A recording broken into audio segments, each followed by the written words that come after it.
The ultimate modern guide to movies that are so bad they're good. Edited and written by Rob Hill. I fell in love with this book immediately upon opening it when I saw it in the store. It had a brilliant chart using science, colors, and Batman to demonstrate how an awful movie can be more enjoyable than the average movie. Since it's supposed to be in color, let's change that. There we go. As you can see here, the good Batman movies include The Dark Knight and Batman 1989, and then the middling Batman movies include Batman the Movie 1966 and Batman Forever. The darkest red square is reserved for Batman vs. Superman, and Batman and Robin is so bad it's good that it becomes good Batman again. This chart spoke to me in ways no book has ever done before. And as the old saying goes, your franchise either dies a hero or lives long enough to become a villain. So let's dig in and see what today's passage of the Bad Movie Bible has in store. The Fantastic Four, Marvel's first family, was created by Jack Kirby and Stan Lee back in 1961. And after superhero movies came into the world in 1978 with Richard Donner's Superman the movie, and then they sort of died off for a while, and then came back into popularity back in 1989 with Tim Burton's Batman, which became a box office sensation, DC was on the forefront of all comic book movie success back in those days. Yes, there was a Howard the Duck film that nobody cared about, but I kind of liked, to be honest. And then there was the Dolph Lundgren Punisher that came out the same year as Batman, and nobody noticed. There was not a good Marvel movie until 1998's Blade. And maybe most shockingly of all, Marvel's first family did not get their own feature film until 2005. Or did they? It's obviously common knowledge now, but back in 1994, I remember there being whispers of a Fantastic Four movie being made. I even remember seeing a magazine article in elementary school. I think I was in my math class. A kid I was with had this magazine, and I was looking through it, and there was production stills of the Fantastic Four movie. And it was the coolest damn thing I'd ever seen, because it was the first big feature-length theatrically released Marvel film I would have seen at that time. Let me tell you, it was something. Unlike these days, I was hard up for any live-action Marvel property. I wanted a movie.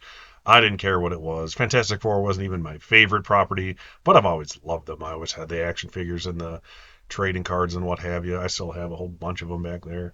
I wanted to see them on the big screen. I didn't care how underwhelming the production stills looked. And then something happened. Nothing. The film never came out. It didn't come out into theaters. It didn't even get released straight to VHS like the glorious 1990 direct-to-video Captain America film, which I love to no end. And it definitely deserves its own video at some point. And like a kid back then, life moved on. I just kind of forgot about it. Until years later, when I went to a local comic book convention and I saw this. The unreleased, digitally restored Roger Corman Fantastic Four movie on DVD. This is the only bootleg I own in my entire movie collection. Proudly so. When I saw that, all the memories came flooding back. The magazine, the stills, all the rumors. They were true, damn it. The movie did exist in some way, shape, or form. And I was so excited to finally see it all intact, all 90 glorious minutes of it, and by God, it was wonderful. As wonderful as it is, the behind the scenes of this movie is far more interesting than the movie itself. There is a feature-length documentary called Doomed that I cannot recommend more. I've watched it a couple times, honestly. It gets very deep into all the behind-the-scenes things, who was in charge, who was the cast and crew, the cinematographer, the editor, everybody. It gives you their story about how this movie was made and why it never came out. I can't do it justice, so I'll let that movie do all that speaking for me. Like I said, the movie is called Doomed. Go watch it when you're done with this video. It might be on YouTube. I remember watching it on streaming a couple of times, so it's not that hard to get. It actually got released, unlike the movie, so it is available. But the gist of it is, this movie was made solely to keep the rights to the IP for the Fantastic Four. Roger Corman, the late great Roger Corman, produced the film with the IP rights holder themselves, German producer Bernd Eichinger. I'm going to read that off my screen because I will not say that name properly regardless. They made this movie for as little as possible, essentially $1 million. Like, I think it was like a half and half split. And believe me, this movie looks like $1 million in the least complimentary way possible. And it's not to say this movie is without its merits, because I'll get into that. The sad part is that the movie has still never been released, and out of the hundreds and hundreds of movies Roger Corman has his name on, I think this is the only one that was never released. But only he and a couple others at the top were aware of that. The fact that this movie was never intended to be released. So you have all these filmmakers, cast and crew, doing the best they could with this tiny budget to make a Fantastic Four movie. And their hearts are in it, and you can tell if you watch the movie. Like I said, if you're interested in all that, go watch Doomed. It's great. But I want to just talk about the movie and the plot of the movie without giving too much away. I genuinely believe that it is the best Fantastic Four movie that's ever been made to this date. Keep in mind, the new Fantastic Four movie has yet to be released. The cast actually is pretty fantastic, and they have great chemistry. I'll run them off here, and I'll show their pictures. You have Alex Hyde White, great character actor, playing Reed Richards, Mr. Fantastic. Rebecca Stabb as Susan Storm, the Invisible Woman. Jay Underwood as Johnny Storm, the Human Torch.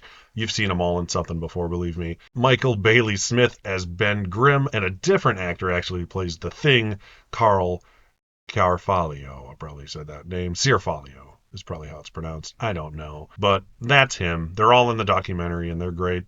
And then you got Joseph Culp as the great Victor Von Doom slash Doctor Doom, of course.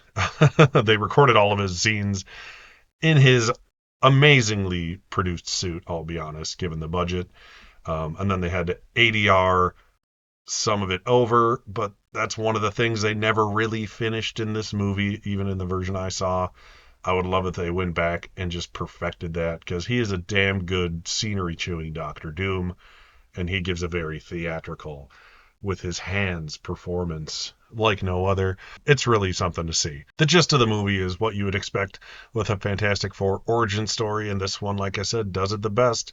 Reed Richards and Victor Von Doom are college friends, and they have an experiment that goes awry back when in their younger days, where Victor Von Doom is then presumed dead from said experiment, but haha, little do they know he is alive, and will become the great Doctor Doom. Susan and Johnny, for some reason, are children in this movie, living with their mother, and they live in a boarding house where Reed also lives, and Ben Grimm is a friend of the family and a college buddy of Reed's. Yes, in this version, a young girl, Sue, has the hots for Reed despite being like 10 years younger than him, and Reed doesn't make it obvious enough that he has the hots for Sue as well. It's a little creepy, but, 10 years later, they're adults now. Everything's okay. Reed, Sue, Johnny, and Ben go into space on this mission. Yeah, they're astronauts, I guess. Why not? They can go with. It's not quite cleared. It's not quite explained as well as it probably should be. But, we all know who they are. We know the comic book. It makes sense. Unbeknownst to them, a crucial diamond component that was part of their ship has been stolen and swapped for a fake. That diamond was there to prevent the cosmic rays that eventually gives them their powers from damaging them and their ship, and it was swapped by none other than the jeweler, because they didn't have the rights to the Mole Man. And he's in throughout the movie as well, sort of a B villain. You find Ben Grimm's, aka the Thing's, blind girlfriend kidnaps her. It's a whole B plot of the film. I won't get into everything, but he's all in there. He's the half-assed mole man of the movie. So because of that mistake that they don't catch, they get blasted by all the cosmic rays on the ships. Once they've crash landed back to Earth, they all survive somehow. Um, they discover their powers. Reed can stretch, usually from off camera, for convenient special effects reasons, but there's some genuinely good shots in this movie where he stretches on camera that look pretty good, all things considered. And there's some pretty bad ones too that just make me laugh, and I love it. Susan becomes invisible, or more accurately, she becomes badly cropped out of shots or keyframed out of them. Or sometimes she's just talking and she's just not there. But they at least try to have her fade in and out of shots. They do their best with the budget they have. It's respectable. And Johnny can become flames on demand. It's usually done fairly smart, like poof, just his hands on fire, stuff like that. But him becoming completely engulfed in flames is saved for the amazing climax that I'll talk about a little bit later. And most impressively, Ben Grimm has turned into the rock monster, the Thing, rock monster made of foam, but it looks pretty damn good, actually. The suit they made for the Thing is all practical, obviously. Back in those days, computer effects existed, but not for $1 million budget, not for this movie. They made a fully, more or less, articulated animatronic mask for the Thing, and it looks pretty good. When you consider the budget of the movie, if he's just standing there and he's not talking, it looks all right. It doesn't look quite as good as the 2005 film, but considering the budget, I'd say it looks better, honestly, and it looks more comic accurate than that film as well. Eventually, they are captured and brought to Doctor Doom, where you see him doing all his amazing overacting. I love it. All the characters are played very well. The actors actually have really good chemistry with each other. They fit their parts very well. They're all seasoned actors. Like I said, you've seen them somewhere before. Look up their IMDb's. They're worth a look, all the actors. It's adapted very well from the source material, all things considered. But this movie obviously has all the beautiful Roger Corman touches, like reusing sets from other movies. I believe some of the science fiction-y sets in this film were used in Carnosaur the year before, or the same year probably that they shot the film. There's cheap visual effects, obviously, like hand-drawn lasers, things of that sort. But as I mentioned before, the most jaw-dropping sequence of the film that made me bust out in laughter, and I still like how it looks, in all honesty, is when Human Torch does his flame-on sequence at the end of the movie. I don't want to spoil too much of it there, but it looks amazing. I'll try to find a screenshot for you of what it looks like, but the whole thing is just a hoot and a half. People like to poke fun at this movie because it's so crappy, but honestly, it isn't. If you consider what they had to work with, I actually think it's a decent movie that got, the short end of the stick. These filmmakers and these actors, they gave it their best shot with what they had. They had $1 million to work with. They had $1 million to make what should have been a big budget Marvel superhero film. Could you imagine what $1 million or even $1 million with inflation superhero film would look like today? Imagine it now. They would not even try this hard.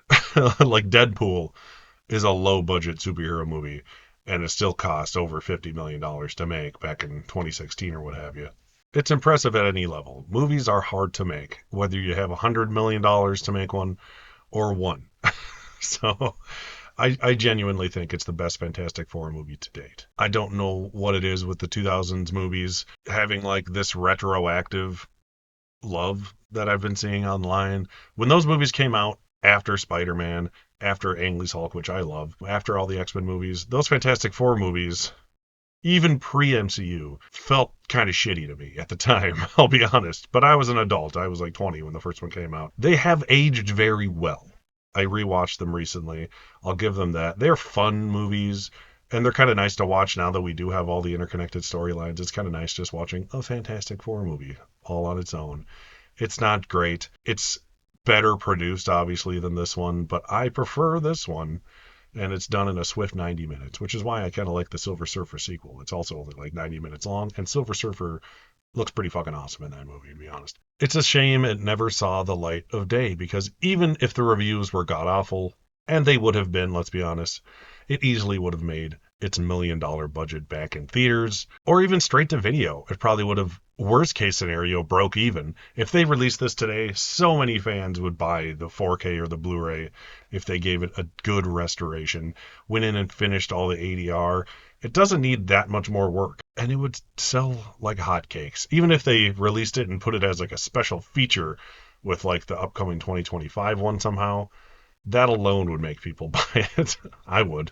But sadly, all I have is this crappy little bootleg DVD. I've watched it several times. It barely works anymore. I really need to get a Blu-ray version of this because this looks pretty good, all things considered. And I think a buddy of mine has the Blu-ray. I don't know a couple of people who do. And it looks even better. It's impressive what people can do on their own. Just restoring this unreleased tape from a tape from a tape to a DVD to a DVD to a Blu-ray bootlegs. This one deserves better. It's a real movie made by real filmmakers that needs to get released on physical media, at the very least, officially. But what does the Bad Movie Bible have to say about this movie? So, on the scale for the Bad Movie Bible, it gets a 9 in cheese, a 7 in acting, a 4 in excess, and 7 in ineptitude, and an 8 on the what factor, giving the unreleased Roger Corman Fantastic Four a Bad Movie Bible score of 8 out of 10. And that's pretty fair. It's a solid movie that just is the result of the budget that it had to be made with and the fact it never got a genuine release. I want to go watch this again right now, honestly. And I still need to watch Man Four Stick. I can guarantee you that one's worse than this. And I haven't even watched it. That's what we got for this long overdue episode, but well timed, if I may say so, for Roger Corman's Fantastic Four. Give it a watch if you can. I recommend it. And definitely go watch the documentary Doomed as well. At least watch that, because, it's legal. Talk, shop, pop, movies.